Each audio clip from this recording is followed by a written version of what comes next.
This is the T.A.R. Life Podcast from Team Anderson Realty. Thank you for joining us. My name is Erica Anderson with Team Anderson Realty. I own the firm, and I have some incredible people that are with us. Christy Gearhart. She is our staff supporting agent within the firm. She's one of our staff members, and she has a background that we'll talk about in a little bit that goes into what we're talking about today. We have Melody Tate and Joshua Vick. They're top producers. We have a lot of fun at Team Anderson Realty. And so Melody was nice enough to gift me a skydiving adventure. Now, I'm terrified. I'm terrified of heights. Terrified. I mean, I'm talking like I've had nightmares about falling. But I just saw you jump off a cliff into the water. Yeah. Okay, I can jump off a cliff anyway. So she buys this for me, and I'm like, it's kind of cold. We're gonna wait till it's warm. And I was like, you know what? I'm just gonna do this. And so Jennifer, my friend Jennifer, she's gonna be going with me, and she always knew she was gonna go. But I was like, you know what? I really think I should gift Melody this experience too, because I know that she was so generous with this. And so I called her up, and she may have had one or two cocktails. So she agreed. I agreed at the wrong time. And then she tried to say that she was not going to do it. And I said, no, you're not going to go to the Amazon. So what we do is top producers in our firm, we just have fun trips. So we do either excursions. We went to Puerto Rico. Christy and I went to Puerto Rico with two of our other top agents. And so Melody joined us on our Ireland, Greece, and Egypt excursion. And so I told Melody, I was like, you can't ride with me unless you do this ride or die scenario right now. I was like, do you want to feel what it's like? Die or die. So I was like, you want to feel what it's like to plummet to the earth? Like if a rock were to be thrown out of an airplane? She was like, no. So just a few days, just maybe. And she asked if my husband was going to be watching with the children. I said no, because if something happens, and she was like, well, so, okay, I scheduled this. And what's the funny thing is my mom, I was like, hey, Mom, do you want to watch me? And she goes, no. Do you not remember the story that I told you when I was younger and I watched my dad go skydiving, which is her father. My grandfather died when she was 17, so I never knew him. But apparently he was a skydiver, and I forgot this. And he jumped out of the airplane. And the other guy did. And my mom was probably 6 or 7 or whatnot. And she was like, this other guy, he just kept falling from the sky. And she was like, and his parachute didn't open. And she was like, and I remember thinking should he just parachute up? And she was like, and everybody was just staring at this guy. And then she was like, all of a sudden he just slammed, slammed into the earth. And she said, he lived. She goes, but he broke every bone in his body. He lived. He lived. I don't know how he lived. I don't know about that. Did you know, though, somebody else lived? It was a woman from skydiving, but she fell in an ant pile. And kill me now. The ants biting her kept her adrenaline pumping. Are you kidding? And it kept her blood pressure up high enough. There had to have been something that slowed them down. Yeah, you can't jump out of a plane, land on the ground and live. Yeah, there's no way. There has to be something else.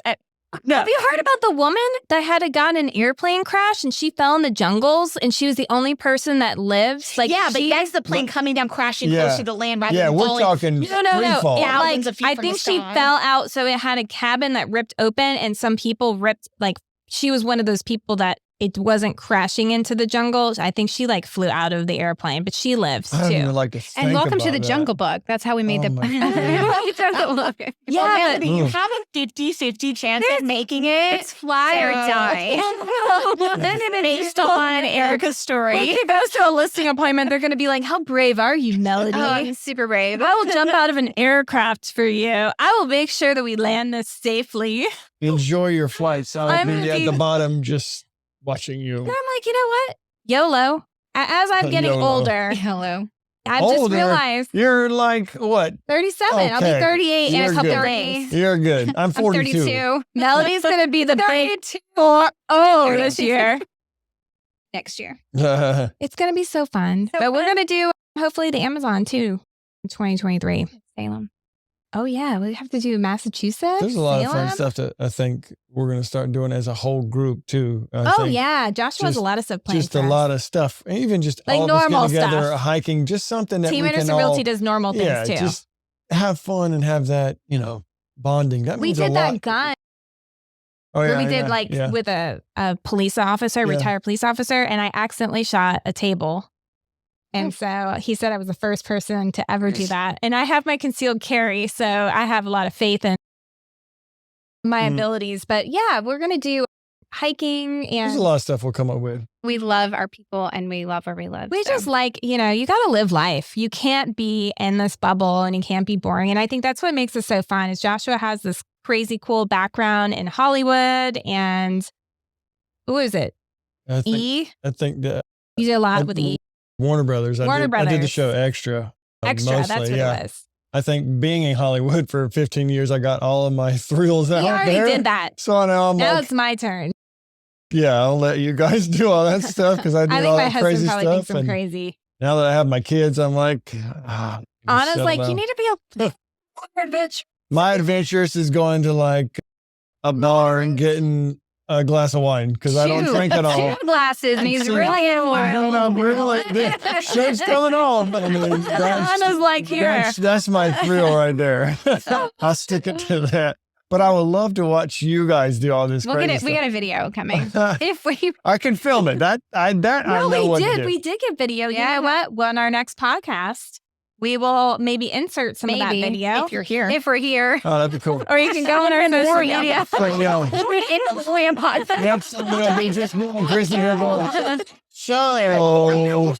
Here we are. I feel like in life, you have to just do different things. Otherwise, you have just to don't live it. Yeah, you have to live. And if you've done it already and you feel good about it, then I support that. But if you want to roll with me and have even more experiences, I feel like I can do that now because my kid's grown. So now I'm living it up, all the adventures. as I get older, I'm like, I never was crazy when I was younger. I was super conservative. I'm a rule follower. Like, I'm just not crazy, but I do like pushing the boundaries of how comfortable I am with certain things. This is the T.A.R Life Podcast from Team Anderson Realty, where we talk about all things real estate, give a behind-the-scenes peek of the adventures of buyers, sellers, and agents. Get tips and tricks as a home buyer, a home seller, or listing agent. We put the real in real estate. And now your host, top producing mega agent, Erica Anderson. We want to go over a little bit about how this housing market and what we're going into is different than it was in 2008. The housing market / recession that we were in prior is nothing like it is now, although they're going to be labeled sort of the same way. And so we're going to lead into that by talking to Christy about what she actually did prior to her career with us, behind the scenes in real estate. What did you do in what years? What was your title? So I was a fraud analyst for Freddie Mac, and I was there from up until 2006, I believe is when I left. I was there for 7 years. And we had a small division there. It was the fraud department, and we would investigate all different types of mortgage fraud. And a lot of the things that we saw leading up to the 2008 collapse were a lot of illegal property flipping. Flipping is not illegal inherently, but when you buy a property for, say, $150,000 and the next day you sell it for $300,000. Now, are you saying that those people got the loan with the intention to live in it, but then they flipped it, or they were labeling it as you investors? had a straw buyer involved, which is just a person off the street who you're using their credit and their name to purchase the property. So they're like a puppet. Yeah, they're a puppet. The face of it, and you're paying them maybe like $500, $1,000 to put their name to this transaction. You always have to have an appraiser involved, and generally, a lot of times a mortgage lender is involved too. So they'll buy a property, and sometimes it was 24 hours, sometimes it was up to a week. They would flip the property for generally double what they paid for it without putting, obviously, any work into it. What years was that the most active? I would say from early 2000s up until 2008. Yeah, because that's when it just like everything collapsed in 2008. So these were going on behind the scenes, which is part of it. That definitely contributed to the collapse of the market. Generally, though, the thing that most contributed to the collapse was the borrowers taking out loans that they could not pay back. There was such an oversaturation of the market. There were way more homes on the market than buyers. they were doing interest only loans as well, right? Yes. Where they could make a payment that was interest only, but they never had any true equity in the home. Yes, there were a lot of predatory lenders going on at the time. So a lot of these borrowers were completely unsophisticated, had no idea what they were signing up for. They just looked at the payment. They were told, hey, your payment's going to be $1,000 a month, without knowing in 2 to 3 years that payment's going to balloon up to like $4,000 a month. They just didn't know. They weren't sophisticated enough. And they weren't. Wow. So, and underwriting at that time was kind of like non-existent. Like you could just put anything through because it was the, everybody gets a home. It was probably like buying a car, right? Because when I bought a car recently, I just said, okay, this is my income, and they pulled my credit, but they never verified. And I know in certain circumstances, I do think that they verify, but they did not for me. And I was surprised that they didn't, because how do you know what, even though it's a car, it's still a mortgage size payment sometimes, or close to it. How do they know? And I'm assuming that back in the early 2000s and mid, that's what happened. Yeah, they were called Nina loans, no income, no asset. You didn't have to show a single thing, nothing. They were literally giving loans to anybody. Bad credit, no credit. Everybody got a loan. Everybody got a home. So it was just crazy time. It was like the Wild West out there. Yeah. Like, it was nuts. And what happened too was borrowers were borrowing more than the value of the home. So traditionally, like historically, it's been an 80-20 LTV. So this is like since mortgages began, right? So you've been wanting your borrowers to put down 20%, and they have 80% that they owe on the home. Yes. Well, now they're borrowing up to 115% of the value of the home. Immediately they're underwater. And the bank's underwater, not just the lender, the borrower. Why were the banks not, in your opinion, why weren't they worried about their portfolios? Because that was the subprime mortgage boom. They made so much money off of people defaulting on loans that they knew they could not pay. That was the whole basis for the subprime. So how did they make that money? Because during foreclosures and stuff, they would just get that money on all these fees. Yeah. Well, they're paying only interest loans. So every dime that they're paying is going interest to the bank. Well, and that's the thing too. So they made good money, but the ones that didn't, they ended up going under as well. Even if you feel like you want to make a payment and you're like, I'm going to get this interest only loan and I'm going to pay more than just the minimum. It's hard for people, in my opinion, or it would be for me too, to just say, you know what, I'll do that next month. I'll make the interest only right now. Whereas when you buy today, you have to make whatever you have, whether it's a 15-year mortgage or a 30-year, for the most part, it is a fixed interest rate mortgage. They have changed that a little bit. But for the most part, you're not going to have an issue with. Yeah, well, back then, there were 13 million adjustable rate mortgages. 13 million. Yes, today there's only 1.5 million. So that's a huge difference. And they're probably different because they're not upside down, right? Exactly. They're not upside down for a couple of reasons. Number one, the banks are not letting you borrow more than the value of the home. On average, it's a 6% down payment. On average, that people are putting down on their homes.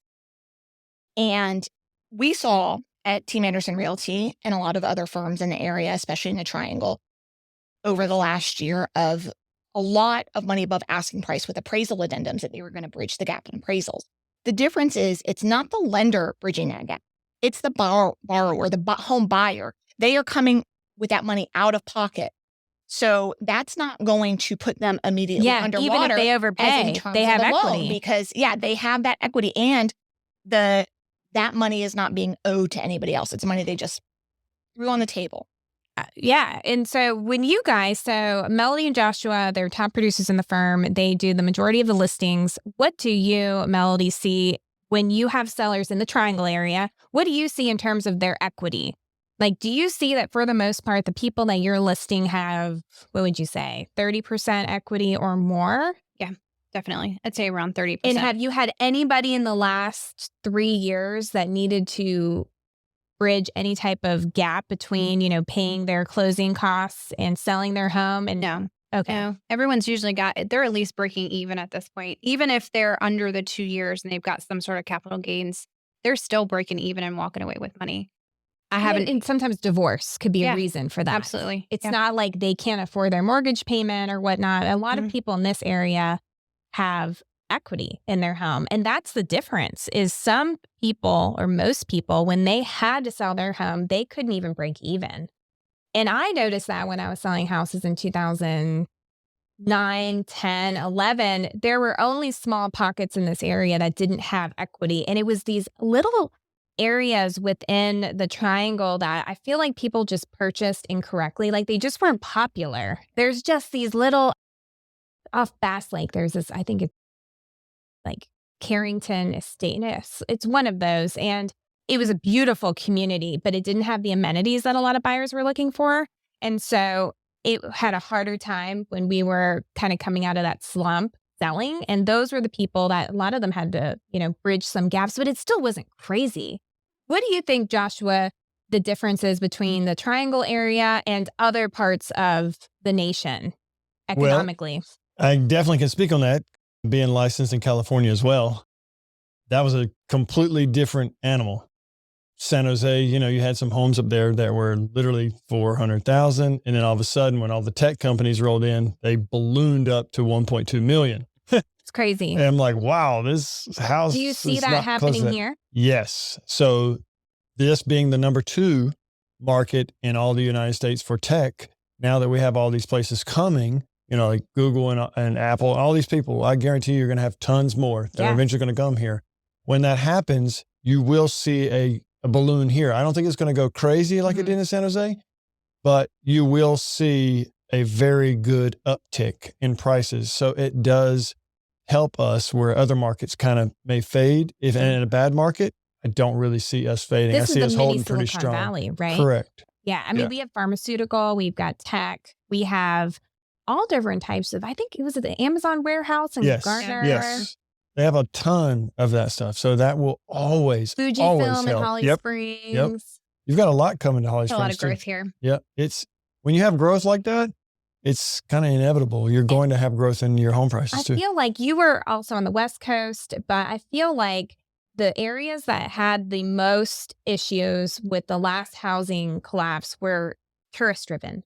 It was Nevada. Because you don't have tourists going anymore. Beaches. Yeah, the beach areas. Absolutely. People just weren't going out as There's much. nothing to sustain less it demand. there. Correct.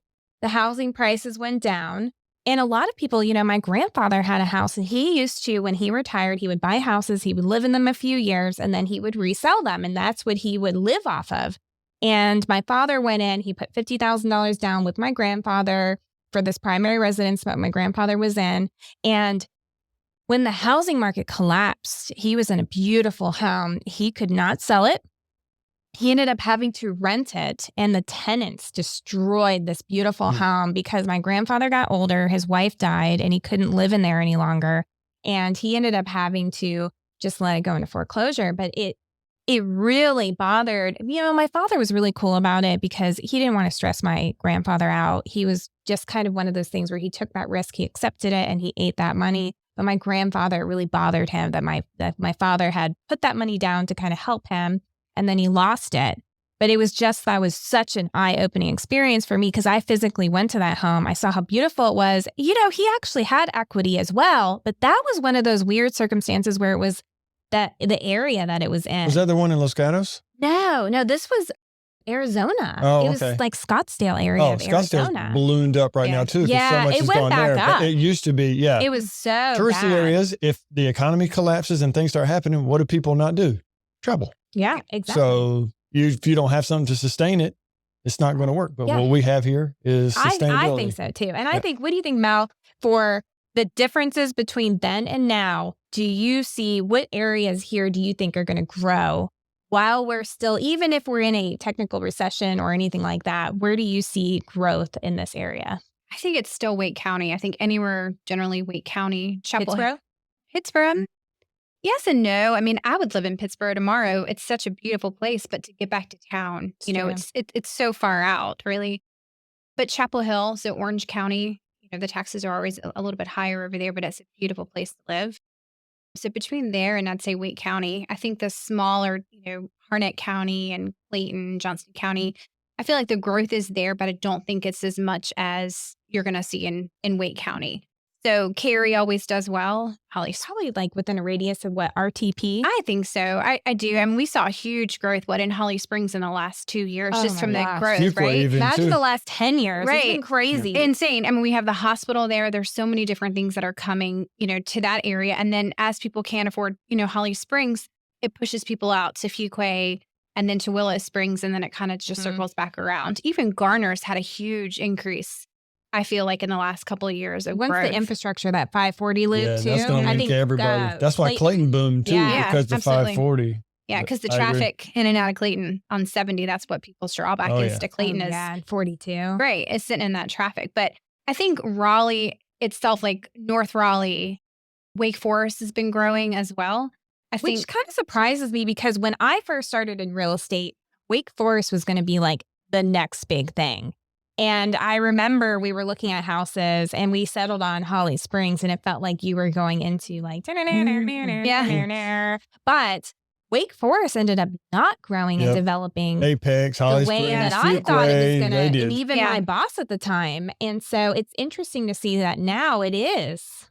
You know why? Why? There's only really one way in and out of Wake Forest. Or so 98. that makes it extremely difficult. But Apex, Holly Springs, Cary, Fuqua, it's super simple to get everywhere you need. And Cary, Raleigh, it's right there. That's true. It's super easy. So And that's why. budget-wise, I feel like you can start in Apex. I feel like Apex and Holly Springs are very comparable when it comes to budget. Agreed. Maybe very like much. 10%. Maybe I always said that, it goes maybe. like 10% down. It's like Cary to Apex. There's like a 10-ish% difference in price. Then you go to Fuqua. Then you go to Andrew Lillington. And it gets better and better and better. But I always found that super interesting. But from Fuqua to Apex, 15 minutes. Yeah. Right? It's not going to take you that Mom long to lives get there. there. That's where our house was. And So there's it's still doing all people day. relocating here, right? Because we All the have time. a lot. We have Absolutely. this growth from all this business. And so we have people relocating in, and we don't have people, as Christy talked about, I mean, I'm sure there's loan fraud. There's always going to be some sort of fraudulent activity, but it's probably not going to be people that are, getting 115% of their value loan. It's a lot harder nowadays to commit these types of frauds because the lending requirements have gotten much more stringent than they used to be. Well, that's the thing is they like once it totally collapsed, then they lost money, right? Oh, yeah. Banks closed. Yeah. A lot of banks closed Oh, yeah. because of that. Yeah. And look how much the people made off of betting against them. It's true. What was it, the movie The Short or whatever? Mhm. The Oh, Big Short. yeah. Big Short. That's true. That was true. There's always people making money in every type of economy, which I always also found fascinating. Whether it's people that are investors, Oh, yeah. it doesn't have to just be the housing market. But so we are now, it is the end of December. We're going into the next year. The firm has sold over 300 homes. The team has sold almost 150 million in volume. The firm itself, almost 200 million. So we've done a lot of volume. I do expect it to slow down. But when do you both think it's going to pick back up? Or have you noticed that people have accepted that interest rates have risen and it's not going to totally self-implode and collapse? What do you guys? I'm starting to see adjustable rate mortgages again, or the buy downs, right? And more buyers are accepting that? Right. Yes, absolutely. So I think if you have a lender that explains the buy down process, that helps. There's options out there. I think that for buyers, it's all about find the house you want. You can actually sleep on it now and say, is this the house I want, right? Yep. Versus before it was like, before we get to the car, you better know what you want. And you either want it or you don't. Yeah. You see it online? You see it's gone. Yeah, it's hated gone. But we don't know if it looks that good in person, but you better Oh, I put hated that $50,000 market. down. Exactly. So at this point, I feel like people have the opportunity to think on it, to sleep on it, to find the house they want. So for me, I had to tell my buyers, marry the house, refinance later. Date Yeah. the Get that. rate. Yeah. Date your rate, marry, the house that you want and get the house that you actually and want people now. they still grow out of the homes that they're in. They still downsize and they still relocate. Yeah. And they relocate in as they relocate out. And I still feel, now I don't know if this is true, and these guys probably know more so than I do because they're out in the field a little bit more. Do you think that, so we already have a little bit of a housing shortage, supply and demand, but demand has cooled down. Do you think that the builders have shock with the last recession where they have slowed down a little bit more than they probably should have? And because of that, we're going to see a little bit more of a uptick in resale properties that are available? Or what do you think? Resales are definitely there. New constructions there. I think now it's the builders are like, can I buy you lunch? Yeah. Or here's a $2,500 bonus if you bring us a so angry now. It does, because we're providing the same value we did to our clients and they before. took so much commission from us when it was crazy. Right. And now it's like, we need you. No. Yeah. There were so many builders that not only did they cut the commission, in my opinion, but they cut corners when it comes to the construction quality of the property. Absolutely. And their subcontractors were not good. Couldn't get stuff. And they did not care because they overextended their superintendent. And oh my gosh, I had so many nightmares. And the agents worked harder for absolutely almost nothing. Yeah. And nobody cared builder-wise. Like they just did not care whatsoever. And now those are the same builders that cut those corners that are trying to offer all this. But, a lot of the agents remember the quality that they offered their clients. There are some, and I'm not going to name names, but like we all know. And that's why it's good to know they a good which, agent. Which place builder, rates where, and I let them know. I know Mel lets them know. So, we let them know. But what the builders are doing to compensate for what was going on, they're building more spec homes now. Yeah. Whereas they weren't doing that before. Yeah. Now they're building the spec homes because they found out once they've done that, it's more, I would say, easy for a buyer to see what they're buying. They go, I like it. And they'll buy it. So they started doing that to keep their workers going instead of having everyone sit and waiting. Yeah. Because it's much more easier to sell something that's there than to sell a lot and create the dream that you don't see. I slept outside twice this year. I got to remember that this year for buyers to get their house. Gosh. One started at 7 p.m. So funny. And I had to sleep outside until they opened at 10 a.m. in the morning just to get a house. That was before that we slowed down when rates were still in the 3s. And it was just like, bam, bam, bam. They were building. Well, they weren't building, but they were selling spec homes. And they were just like, you either get what you get and you like it, or somebody else will. Yeah, you don't buy a house. You didn't get to choose anything. Yeah. It was. Now it's back to you can choose a little bit, which is great. And I was like, I just felt like they were cutting too many, you have to, I would rather buy a resale property if I liked the finishes rather than guessing on what you're going to get. Because when they have these little teeny tiny samples, they're like, this is your countertop. Whereas there's really a slab that's going to go down. Like you just don't know what you're getting. Right.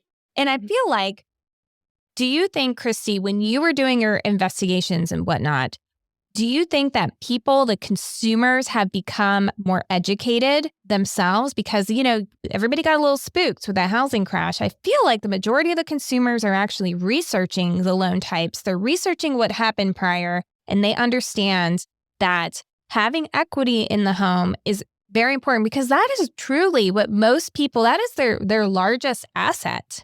And it's a liability when you're upside down. And it's an asset when you have, it's probably not technically an asset, but it's more of an asset when you have equity. Do you think that they have, not only are the banks smarter, but the consumers and the lenders? Absolutely. Yes. I think the consumers are definitely more sophisticated and savvy than they were before.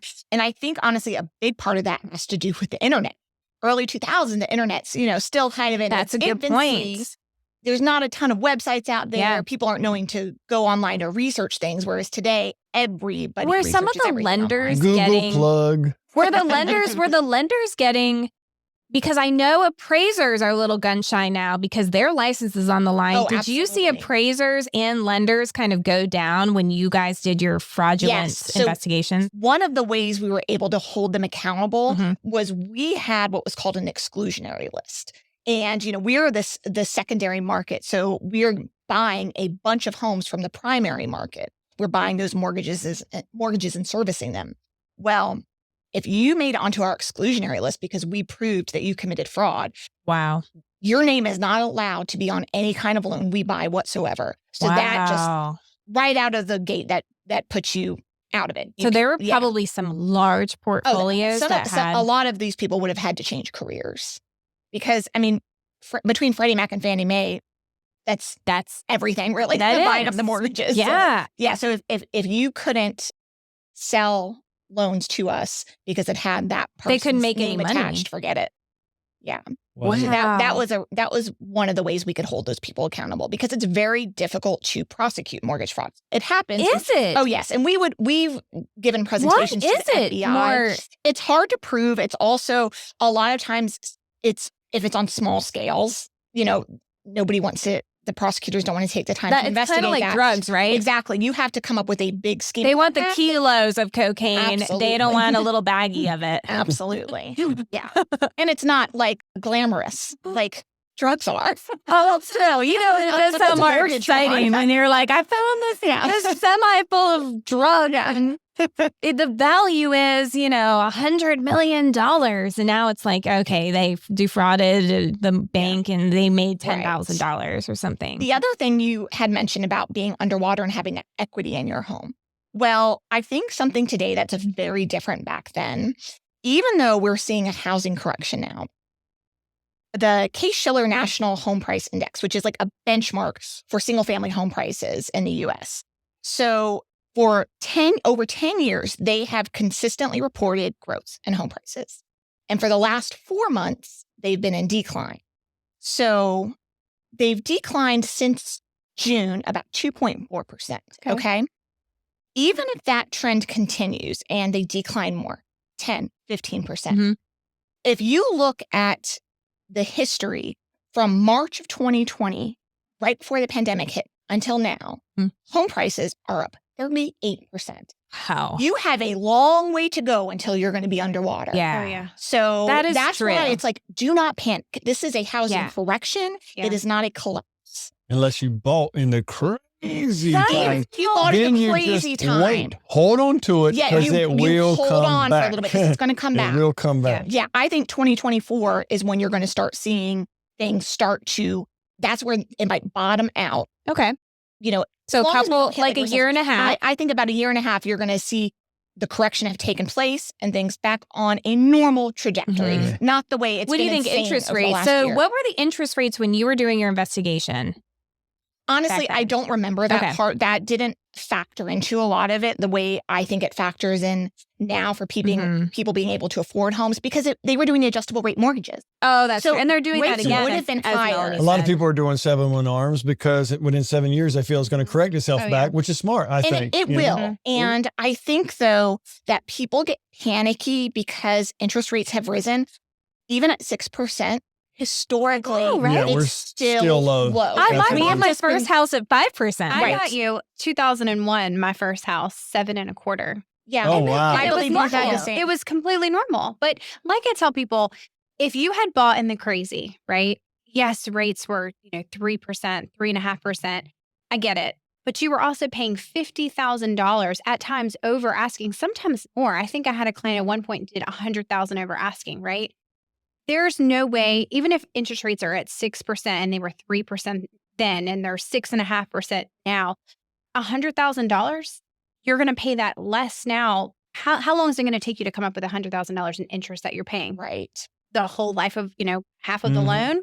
So yes, rates are higher, but you're paying what they're worth now. And now we can get closing costs and we can actually get repairs done, things like that. As long as you're, the listing agent is going in with that expectation to, a seller, hey, it's not going to be no inspections. You're going to have to make repairs. You're going to have to do these things, right? We sold some homes that were like, I remember Melody would be like, what do you think about this? I'm like, it's going to be great. Like, it was going to be fine. She was like, what do you think about this screen-in porch? And I was like, it's great. Right, it's fine. Somebody's watched some HGTV. And I mean, I knew it wasn't anything crazy and she did too, but it was like so funny because I was like, this is the perfect time to sell that kind of house because, if you kind of did some DIY stuff that wouldn't fly now, you sold it then, well, then you're great. You're golden. Especially depending on like what neighborhood you were buying into, right? Because there are still some communities that are selling really fast. Oh, yeah.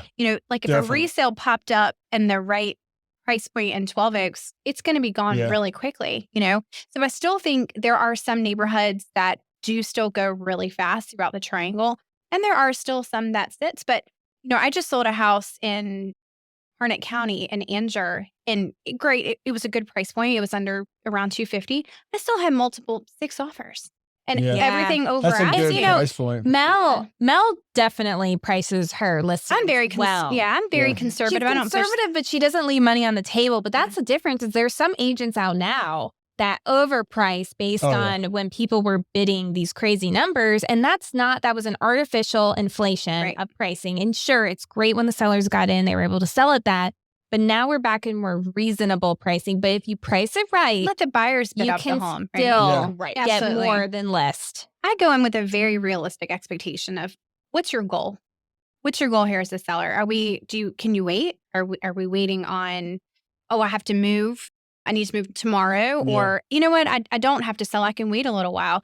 We go in with a plan so we know what they want to do. So we know what steps we have to take and how we have to list the home. And that's one thing that makes us very different is we have a very realistic talk. We don't throw a number and just hope that it kind of sticks to the wall. Marketing matters now too. Desperation has a price. There was some terrible marketing not a couple years ago. Sell right away has a price. Yep. I'm with you. I try and do the best I can to let them know, hey, this is what your home's worth.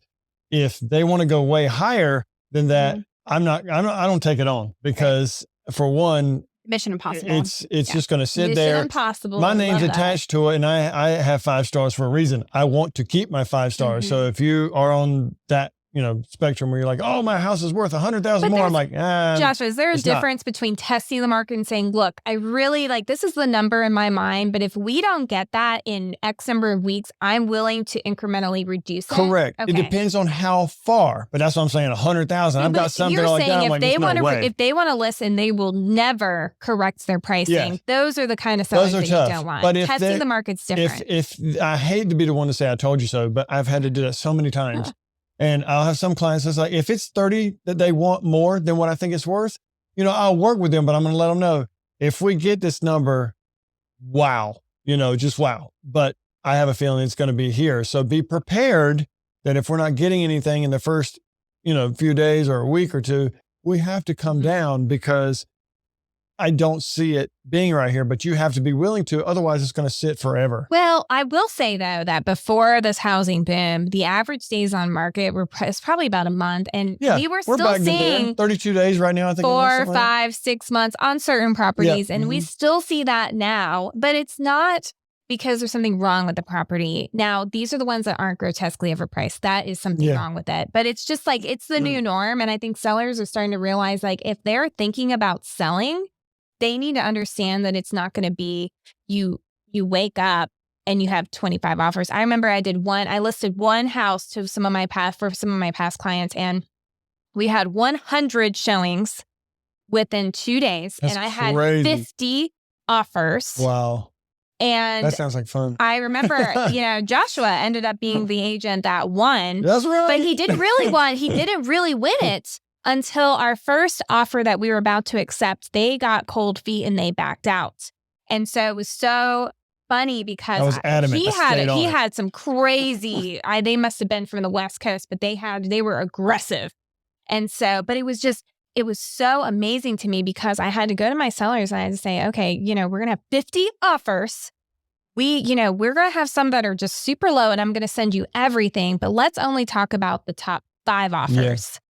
If we get 6, though, that are identical, then we'll talk about the 6. And so then we went back, we rejected, we countered, we talked to everybody. And that was absolutely insane. And they lost the key.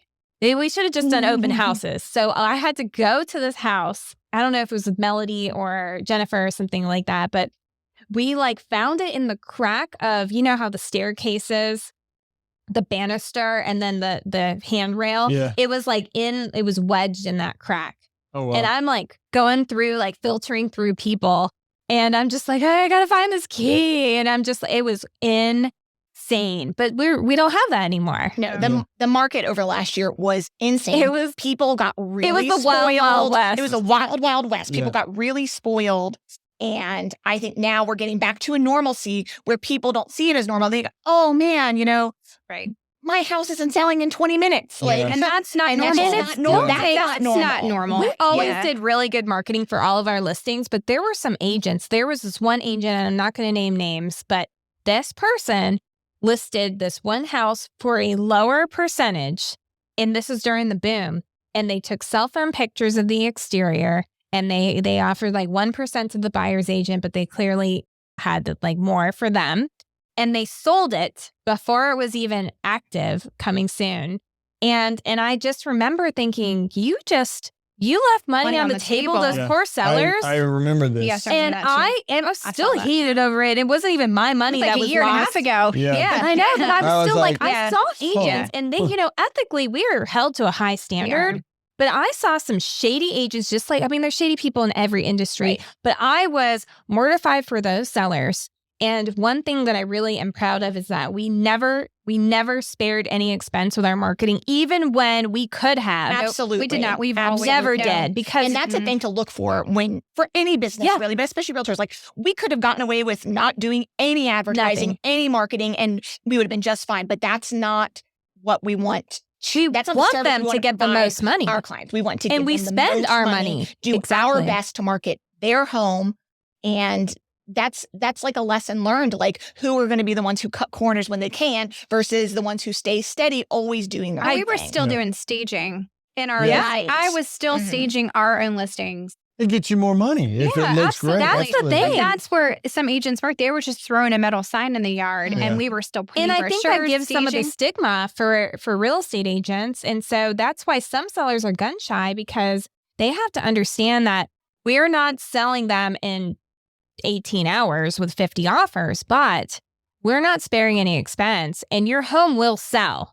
We just have to have that conversation that, we're in a great area and we're going to sell this property for the most that we possibly can, because any product or anything that people buy, it's only worth as much as somebody's willing to pay for it. Of course. And so market value. It's market value. Yeah. And so we can't dictate that. And we don't know that 100% until we put it on the market. But part of it's presentation, part of it's how it shows. All of that matters. If the sellers are willing to show it. Your first impression when you walk into a house. If you see someone's got it all, nice, everything staged, and you've got the brochures and everything for them to take home, they get that first impression where they're like, wow, I really like this home. So when they go to the other ones and they look at just a normal little piece of paper, and then they go back to the one that's got it all done up with the flyers and the pictures and everything, and a nice little description, that sells. Those are things that sell. That's what's going to stay in their head. What do you like for me, in television, being in television for so long, I only like watching shows that are in high def or 4K. If it's not, I get turned off by it because it's just not as crisp. Same thing in real estate. That they're saving money because they're not upgrading their cameras. Like a big company, if they sell out and they start making their products that you've known forever to be amazing, now it's not the same. What are you going to do? Look for another product. You're not going to go with them anymore. So you got to do all that you can in home. So back on the fact that, we're in a little bit of a correction, as Christy called it, and we're going into probably a recession. And so, but we're in a recession. Well, they say we're in the beginning of it. We're going to feel it in 2023. We're in it already. So we're definitely in a recession. Yeah. And, it's kind of one of those things where we hit recessions every so many years. What would you guys do? We're going to start with Melody. So would you buy or sell a house in this market? And what do you tell your clients? Do you practice what you preach? I do. So I still look for properties because I feel like right now. You bought a mountain house, right? I did. I just bought a mountain house and I've been sitting on it and I'm just starting. And you felt like you may have overpaid for it, right? I think I've overpaid for it. I mean, a couple of years ago, those houses were selling for $150,000. So, I mean, yeah, absolutely. Did I probably overpay? Absolutely. But, I just started renting it out.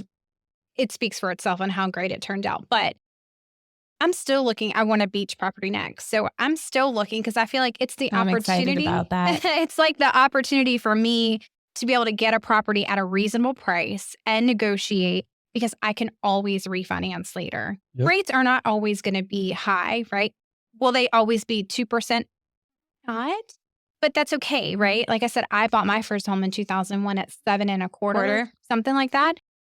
So again, but your house appreciated, right? Yeah, absolutely. Absolutely. And you sold it for more than you paid for it. Exactly. And that's the whole idea. I feel like getting people to wrap their mind around what's normal and what was supposed to be normal is different, because what we were in wasn't normal. So yes. And you can't predict. It's like the stock market. You never know if you're going to buy at the highest or buy at the lowest, and you don't know on the sale end either. Right. And you just have to trust, like Joshua said, you're either going to hold it long term or you're going to rent it, because you can always rent a property as long as the covenants and stuff allow. But So you're looking for a home. You just bought a mountain house. You're looking for a beach house. If you can find the right property for you, you bought the home that you're in now, that you're living in a couple years ago. Right. I built it 2 years ago. Yeah. And even so now, you don't have a need, but I mean, you would. I would sell. I mean, absolutely, I would sell. It's not that if I needed to sell it tomorrow, it's not that I wouldn't sell, because I've got great equity and I would just turn don't around have and that buy. need. I just don't have that need at the moment, but I would still buy a property. I mean, at the end of the day, it's still better than me paying someone $2,000 in rent a month, right? So it's got its benefits to it doesn't owning a home. change. And that's the thing with renting is it doesn't. And then if you wait and you own your home and you're like, I'm just going to wait for the rates to be perfect, but then prices appreciate. Then prices you don't are different. hit it, So there's you never don't hit a it golden perfectly. hour of exactly. Rates are great. The houses prices are down. It's not ever going to be that golden opportunity for both things. You got to pick what you want, right? Do you want to get the house that you want and get your forever home and then refinance as much as you want? Because there are some lenders that are saying, if you buy now, you can either do the buy down or buy it now when rates, go down, you can refinance for free. I've had a few lenders say that to me. So there's different ways, but it's still a good time to buy a home. And there's still people selling. I've got people. It's a great location and area too. Exactly. There's still people moving in and out. I talk to relocation clients every day. Mm-hmm. I still have people that are moving here to go somewhere else because they're retiring, or people moving from one place to come here for business or family, that sort of thing. Because so many people are moving here now, their family. The family, that's right. Mom and dad, grandparents. Right? So I've just got a client now that I sold my house last year, new construction in Durham, and his family just called me and they're like, when I move, because he's up there now. So now I just buy a house. Mm-hmm. So now you're going to have the family trickle behind them. So, and if you know you're going to be in an area for any given amount of time, if you're not like, I'm only here a year and I'm going to leave, buy if you can. Renting is just throwing your money away. It is. I mean, it is legit just burning money. Yeah.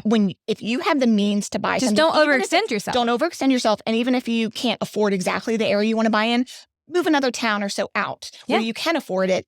And then you'll still end up paying less on your mortgage than you would have on rent. You could save some more money. So in a few years, you can sell that for a profit. Exactly. And afford to live where you really buy up, where you want to live. Yep. But just renting, if you have means to purchase, because you're just throwing money away. We bought in 2019 here when we moved back from California. I mean, I'm originally from here, but coming back, we bought at the perfect time. We got 2.7% interest on this house. It's already gone up $300,000. Mm-hmm. We bought, I think in 2020 in Southport in the beach, and rented that one out. Great spot. Awesome. And then we just custom built another one down the street from ours. Mm-hmm. But I will say we've contemplated on selling it because we have so much equity in it. But since my interest rate is so extremely low, I'm going to rent it out, keep it, because we have so much equity in it. What are you going to do if the first renter tears it up? Let's hope they don't. It might be the next tenant that goes on the market. If I sold it, we're just giving away all of that potential you want to money just see that how it can goes. go. Yeah, I mean, you don't need that money to go purchase your second property. Luckily, the next one. I'm fortunate enough that I don't. But buying the next one, if you were to sell now and then buy another one just for fun, I would probably advise not to, because if your interest rate is so low that, like mine, let's look at mine, for example, 2.7, and my taxes are way lower because I've got it at such a low price now that it's worth so much more. If I moved that one and did a lateral move, my payments are almost $1,000 more because of the interest rates higher, which you can always refinance. But I'm just saying, in terms of right this second, the interest rates are going to be higher and your taxes are going to be higher because you're buying at that price at what it's worth today.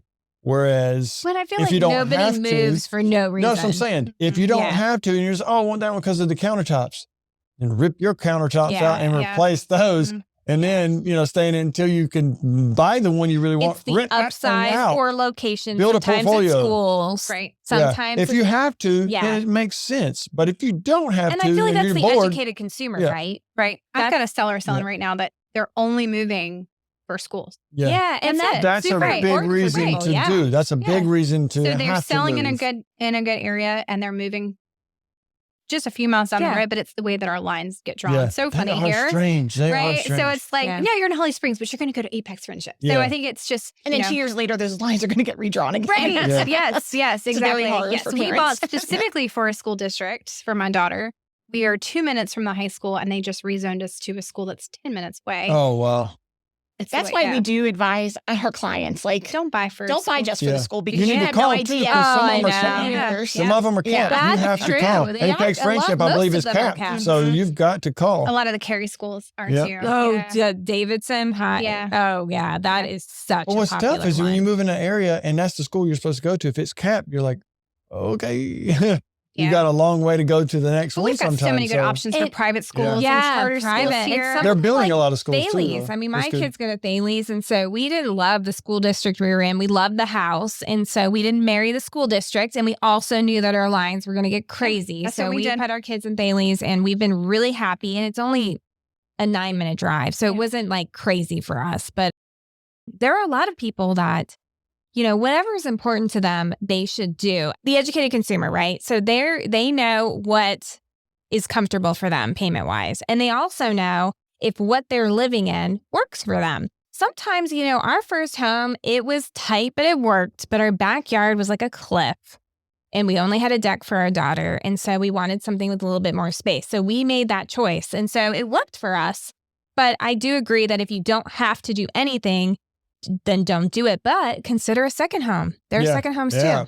Second home investments. So this was fantastic. Ladies, awesome. Thank you so much. Yeah. Guys for coming. And I'm excited to do more of these, and people can, you know, get the serious side and then also have some of the crazy behind the scenes of what we do for fun, because we're everyday normal people. But I feel like we're all unique and we're exciting in our own ways. So thank you. Thanks for listening to the T.A.R Life podcast with top producing mega agent Erica Anderson. If you've enjoyed this episode or found the content to be useful or fun, please consider leaving us a 5-star review on Apple Podcasts. Visit our website at www.teamandersonrealty.com. We are actively serving the Triangle area, Raleigh, Durham, Charlotte, and the coastal regions of North Carolina. If you're looking to sell a home, please contact Team Anderson Realty to set up an in-person or virtual consultation today.